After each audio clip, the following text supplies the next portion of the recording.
Diabetes, heart attack আর উচ্চ রক্তচাপ আজকাল এগুলো আমাদের ঘরের অতিথি। কিন্তু আপনি কি কখনো ভেবেছেন আমাদের পূর্বপুরুষদের বা আজ থেকে ৩০০ বছর আগের মানুষের কেন এসব রোগ হতো না?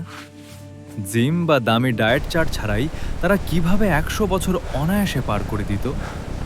আজকের ভিডিওতে আমরা ইতিহাসের পাতা উল্টে দেখব সেই গোপন রহস্য যা আধুনিক চিকিৎসা বিজ্ঞানকেও চমকে দিচ্ছে। খাদ্যাভ্যাস। ইতিহাস ঘাটলে দেখা যায় আদিম মানুষের খাবারে কোনো রিফাইন্ড সুগার বা প্রসেসড ফুড ছিল না। তারা যা শিকার করত বা গাছ থেকে পেত সেটাই ছিল তাদের প্রধান খাদ্য। একে বলা হয় প্যালিও ডায়েট। পয়েন্ট ১, চিনি বনাম মধু। তারা চিনি চিনত না। মিষ্টির একমাত্র উৎস ছিল ফল বা মধু, যা তাদের লিভারকে রাখত একদম সতেজ। Point ২, fibre. আধুনিক মানুষের চেয়ে তারা ৫ গুণ বেশি ফাইবার বা আঁশযুক্ত খাবার খেত, যা তাদের হজম শক্তিকে পাথরের মতো শক্ত করে তুলত। ৩, লাইফস্টাইল। কায়িক শ্রম ও সূর্যালোক।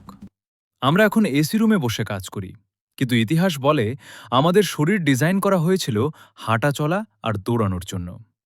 একজন আদিম মানুষ দিনে গড়ে ১০ থেকে ১৫ কিলোমিটার হাঁটত, আর তাদের শরীরে ভিটামিন ডি এর অভাব ছিল কল্পনাতীত, কারণ তারা রোদে থাকতেই অভ্যস্ত ছিল। অথচ আমাদের এখন ভিটামিন ডি ট্যাবলেট খেতে হয়। ৪, উপবাস বা ফাস্টিং।